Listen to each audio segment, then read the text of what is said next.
So let's read our passage together. So we've been going over the armor of God. And last week, what armor did we go over?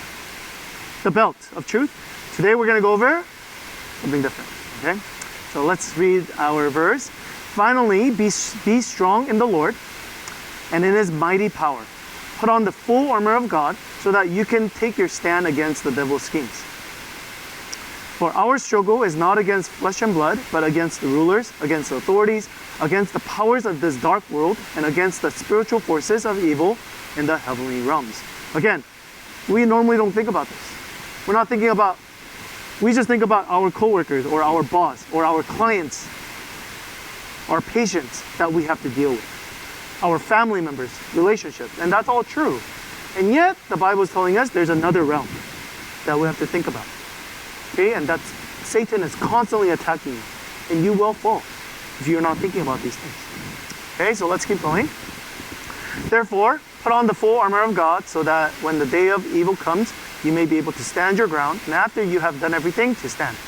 Stand firm then, with the belt of truth buckled around your waist. So we talked about that last week. And this week, with the breastplate of righteousness in place. So what is this breastplate of righteousness? So we're going to take those two words, breastplate and then righteousness, and then we're going to go a little bit more in depth, and then we're going to put it together afterwards, okay? So let's go over breastplate first. Okay, what is a breastplate? Let's look at it. So this is a breastplate right here, okay? It covers from your neck right here, okay, and then down to this area, your waist, okay? So what is it protecting? So it's not an offensive weapon, right? You're not going to take this off and then hit somebody with it. But what is it? It's a defensive weapon. Or not a weapon, defensive armor. Okay? So it's something that's going to protect you. What is it protecting? Well, you guys can ask Jason for more specific stuff. But it basically what? Protects your vital organs. Because what happens? Let's say somebody brings a sword and then tries to swing and then cuts your arm off, or makes a cut, okay? Is it gonna hurt? Absolutely. And yet, you're not gonna die, okay? But then, what if the sword goes through it goes to the heart, or it goes to the lungs? So what happens? Then you're going to die very, very, very quickly. So if you think about it, breastplate, it covers really one of the most important parts of your body. And the next thing, obviously, is the brain as well. It's just as important. But we're talking about how important this area actually is. Okay? Now, most of us, when we think of the heart, okay, and we think that's the most important part of who we actually are, right? So we use expressions like this. We use expressions like, I really felt like he was speaking or she was speaking from the heart. Okay, what is that talking about? It's talking about, I felt like that person was very genuine. Right? That person was very real to us. And so we use these kind of terms. That it felt really genuine, that really felt like it came from the heart. These kind of things. So again, the breastplate, if you think about it, it covers the heart. Does that make sense? Now, the Hebrew people did not use this kind of expression, okay? They do not talk about the heart like we do, okay? However, when it's translated to English, they use heart because for us, we use the heart. I'll give you an example of this. How can I give you up, O Ephraim? How can I surrender you, O Israel? This is God speaking to the people of Israel. Okay, God continues to say, repent, repent, repent, but they're not coming back to him. Okay, so this is what he says. How can I make you like Admah? How can I treat you like Zeboim? My heart, it says right here, it says my heart is turned over. And we use these kind of expressions, right? My heart hurts. It's in pain. Like who I am, the center of my being, it hurts. Okay, we use that. We don't say my brain, of course we do say my brain hurts when information is getting in, but who we really are at the center of our life, we go, my heart longs for something. My heart hurts. And so again, God's using the same expression. My heart is turned over within me. All my compassions are kindled. However, interestingly, in Hebrew, Okay, for us, again, the center of who we are, our belief, our character, we say that's the heart, right?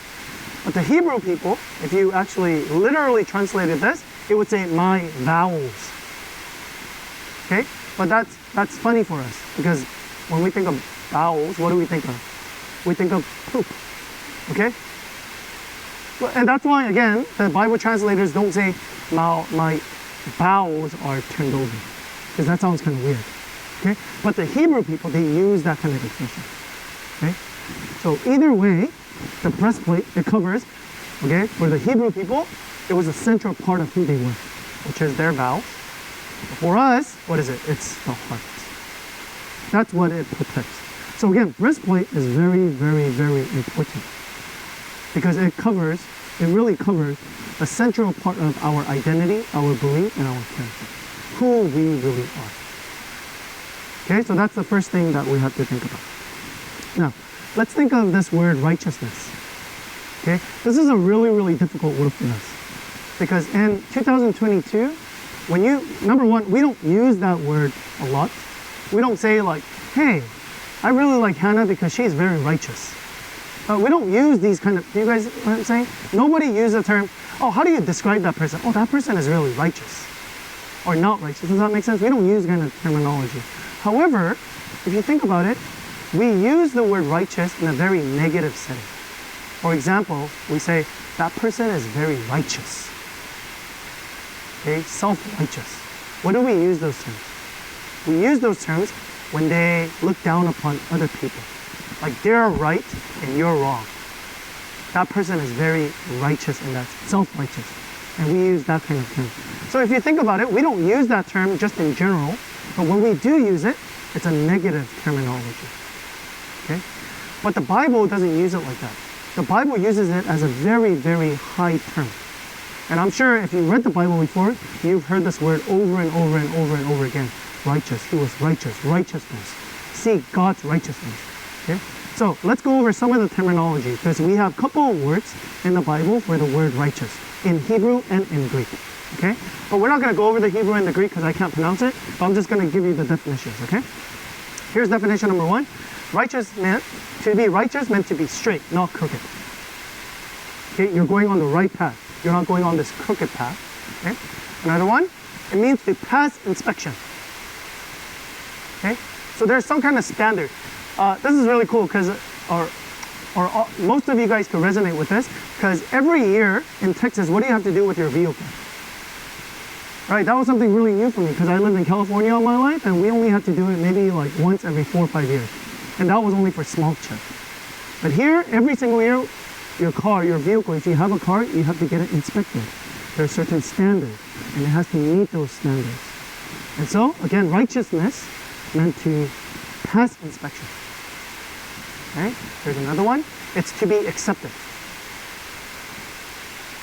Okay, and the last one, it's to be right. And this is in relational terms. It's to be right with somebody.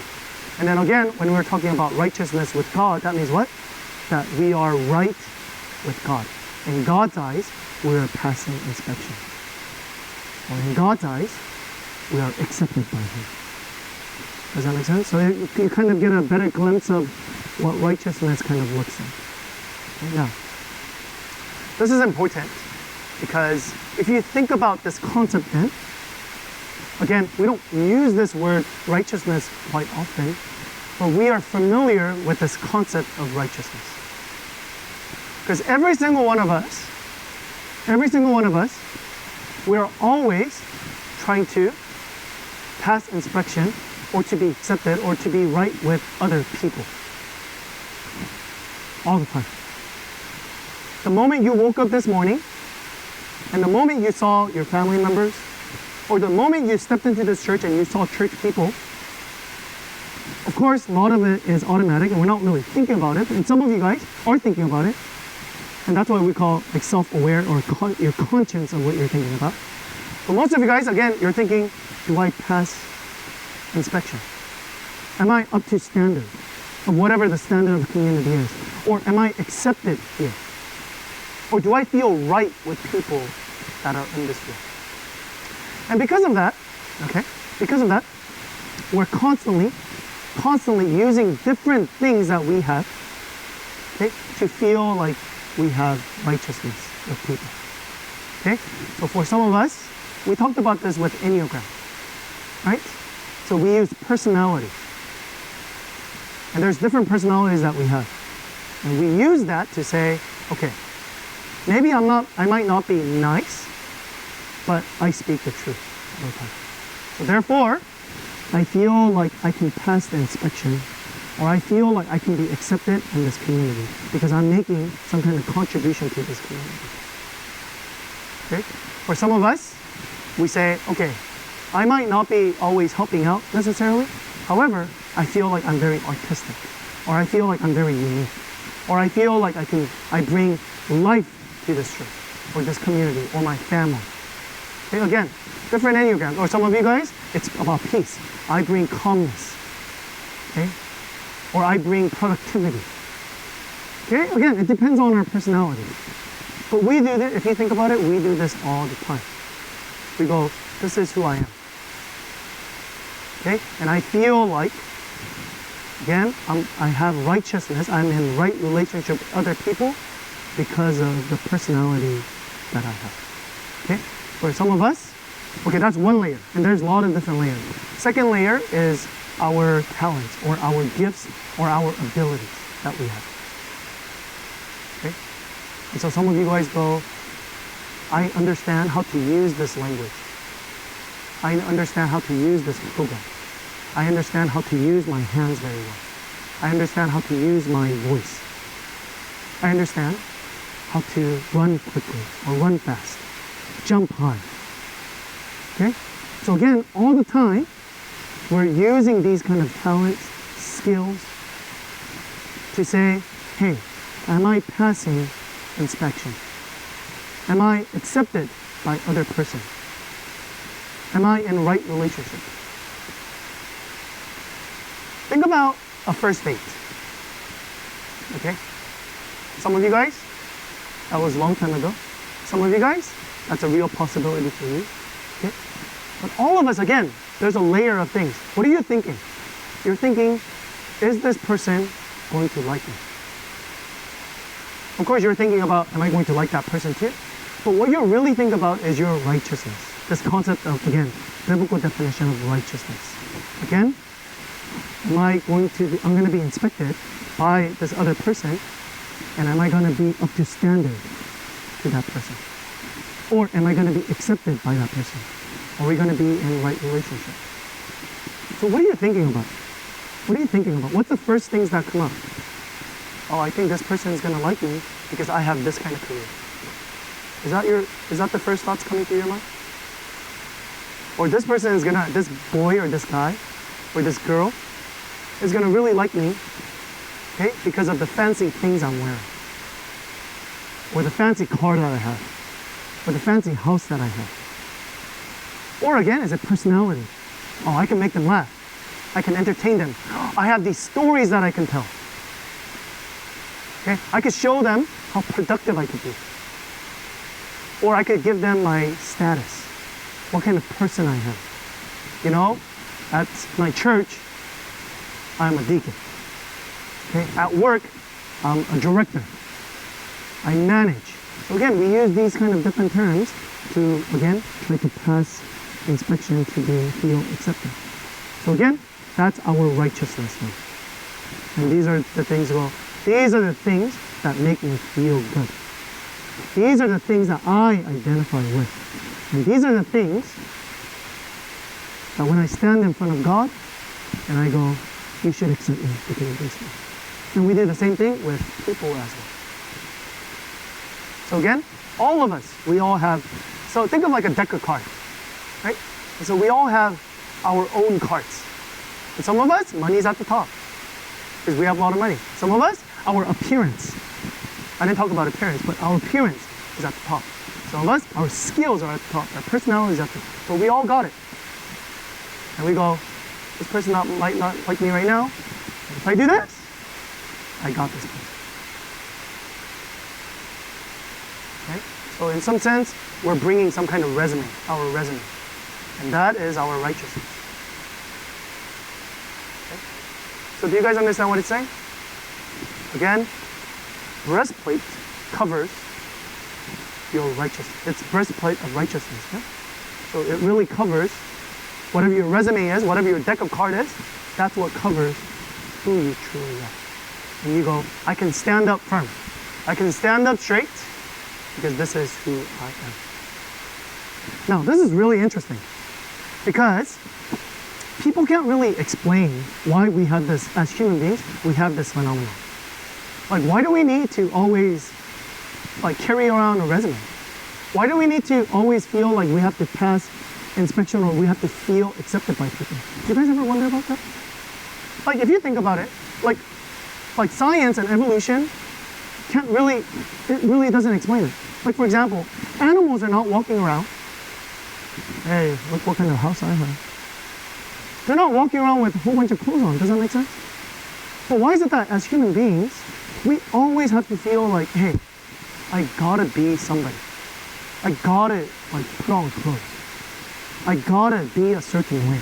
I gotta look a certain way. I gotta be something. I gotta make a certain amount of money. Then I could be accepted. Why is it that we have that? Okay. So again, I don't think anybody has really an answer for it except the Bible. I feel like Bible actually gives us a really good explanation for why we have this problem. It tells us in Genesis chapter 2 and Genesis chapter 3. Right? Genesis chapter 2 tells us that Adam and Eve, they were naked. They had no like deck of cards. They had no resume to say, Adam, this is the reasons why you should like me, or Eve, these are the reasons you should like. No, they were naked. They had no breastplate of righteousness. They were fine. And yet, it tells us when sin came into the world, when they said, we don't want you, God, because before God was the one that was covering them. And they said, no, we don't want you, God. What happened? The first thing that happened, it says, their eyes were open and they realized they were naked. It's not that they became naked, they realized they were naked.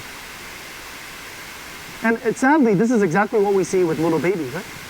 Like even now, Kurumi, he has no problem running around naked. Zero shame. And yet, at a certain point, I don't know what age that is, but at a certain point, they start to feel shame. Like, I shouldn't be naked.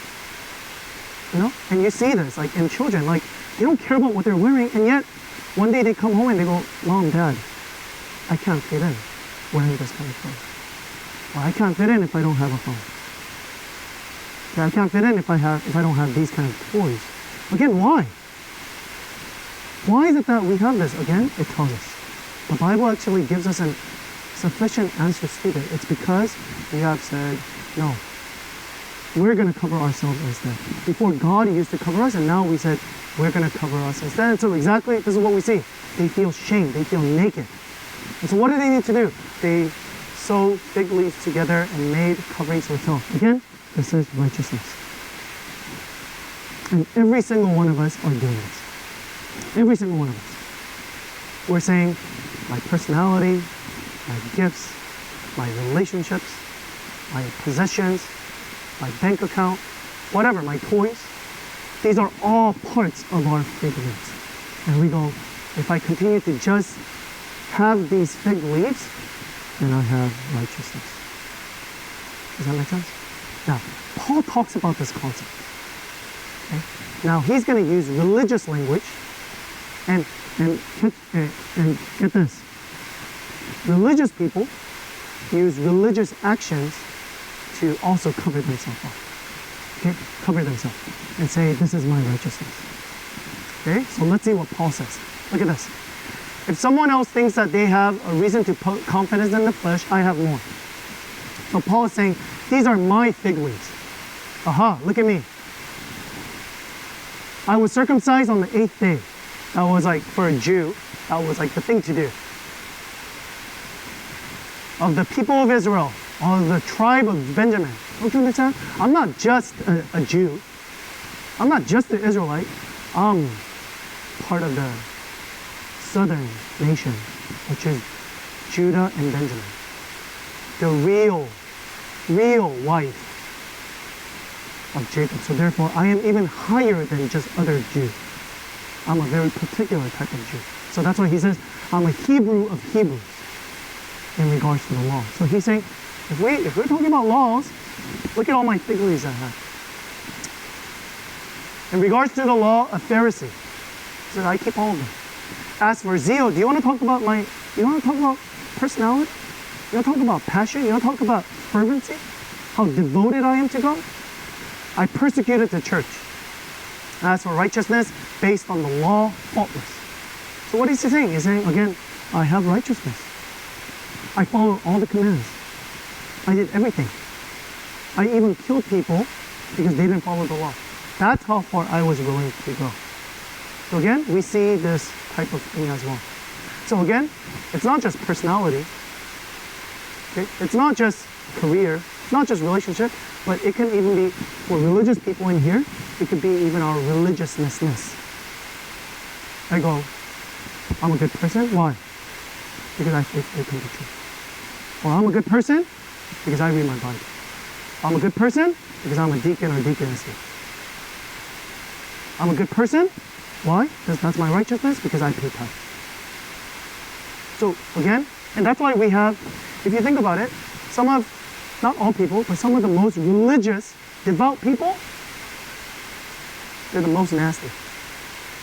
They look down upon other people, they're, again, self-righteous. Why? Because they go, I have more fig leaves than you.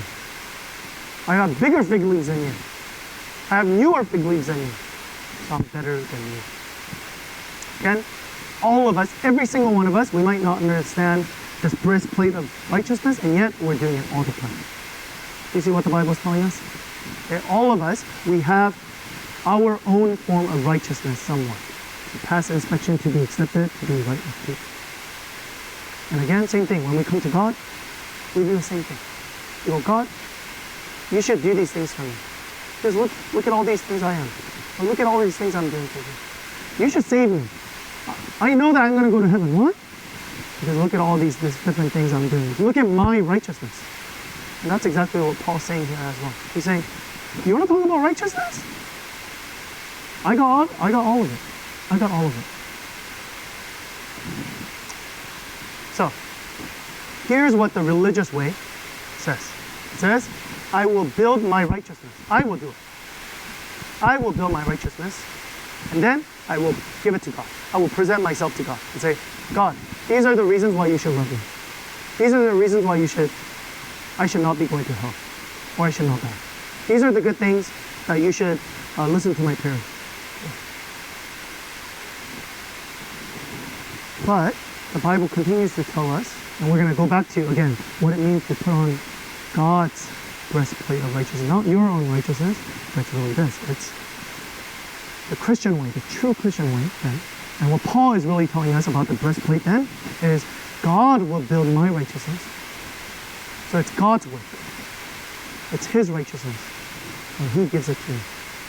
Just like if you guys actually read Genesis 3, again, Adam and Eve, they clothed themselves with fig leaves. But what does God do at the end? He actually clothed himself. And that's biblical definition of godly righteousness. God's righteousness. It's not to put up our own righteousness and say, I can stand in front of you, God, because of all the different things that I have done in my life. But rather it's saying, I have failed. I've totally failed. But I have Jesus' righteousness. Jesus, He was perfect. He did all the right things. And yet, He gives me His armor. And He clothed me instead. So I stand in front of God, not because, God, look at my resume. But I stand in front of God and Satan, who accuses me, and I say what? Jesus has given me His righteousness. So I identify myself with Christ. This is very important, because this is what Paul says. Okay, so he talked about, I have this, I'm a Benjamin, I'm a Hebrew, I'm all of this, zeal, look at all me. But he says, and I realized, that was before I met Jesus. I thought all of these things were going to cover me. And now, look, this is really beautiful here. If you understand this concept of righteousness, this is going to make a lot more sense. But whatever were gained to me, Now I consider them lost for the sake of Christ. Before I said, my looks. Now it's nothing. My looks are going to go away. Money's going to go away. Relationships. People can feel me. So I consider them rubbish. What is more, I consider everything a loss because of the surpassing worth of knowing Christ Jesus. All of these things, I don't even care. These are not my righteousness. These are not my resume. For me, the only thing on my resume is I am son and daughter of God. I know God, and God knows me. For those sake, I have lost all things. I consider them garbage. They're not my fig leaves anymore. They're not going to cover me anymore. That I may gain Christ and be found in Him. Not having a righteousness on my own, not having clothes on my own, not having breastplate on my own, that comes from the law, by being a good person, but that which is through faith in Christ. Righteousness that comes from God on the basis of faith. So again, to put on the breastplate of righteousness, it really means you're going to stop trying to be righteous in front of other people and in front of God by your works, who you are. Instead, you're going to take that off and you're going to say, I'm going to put on Jesus' clothes that He has given me. And that's what it means to really put on the breastplate of God. Now, let's talk about this. The whole point of us putting on the breastplate of God, what is it? It's because, again, it tells us in the spiritual realm that Satan will continue to attack us with lies. With lies. Okay? So what does this actually look like in real life? Okay? Again, in real life, you're going to come across people, right? And then, what is Satan going to do? We talked about this before. Accusation is thinking highly of yourself. That's what Satan wants you to do. He's going to put in lies so that you think highly of yourself. Or Satan's going to put temptations into your heart and you think lowly of yourself. So this week, what's going to happen? This week, again, whatever your righteousness is, you're going to use that. Satan's going to say, for example, let's say one of your thing is relationships. You go, whatever type of relationship, maybe it's I need to be with a very pretty girl. Okay? Or I need to be just in a relationship in general. Okay? So what is Satan going to do? He's going to come to you and he's going to say, yeah, you're in such a good relationship. And your relationship with your wife or with your kids is so much better than that loser down the street. Okay? So what is he going to do? He's going to say, keep looking at that. Keep looking. It's an accusation. You're such an awesome dad or such an awesome mom. You don't need Jesus' righteousness. You got this. So that's your identity then. Use that as your identity. Some of you guys, it's the opposite. You feel like you're not being a good dad or being a good mom. You're not being a good spouse, boyfriend or girlfriend. What is he going to say? Satan's going to be like, you suck. You're terrible. You're terrible. You're naked. You should be ashamed of it. So you can't go in front of God. You're not good enough. You can't stand up to people. Just be alone. Just be lonely. Just be isolated. So do you guys see? Again, Satan will continue to throw darts into our identity. And based on what your breastplate is, again, imagine you have breastplate and it's made out of leaves. It's not going to protect you. It's going to either make you very, very arrogant, self-righteous, or it's going to make you very depressed. And you want to stay away from people altogether. So either way, you're going to be disconnected from people and you're going to be disconnected from God. But instead, this is telling us no. When Satan comes and tells me that, I go, no. I might be a good dad. I might be doing a good job, but that is not my identity. My identity does not come from that. Or I might be a terrible dad, but that's not my identity. My identity is from Jesus. What He has done for me on the cross. He lived a perfect life. He deserves all the praise and honor, and yet I get to receive that from Him.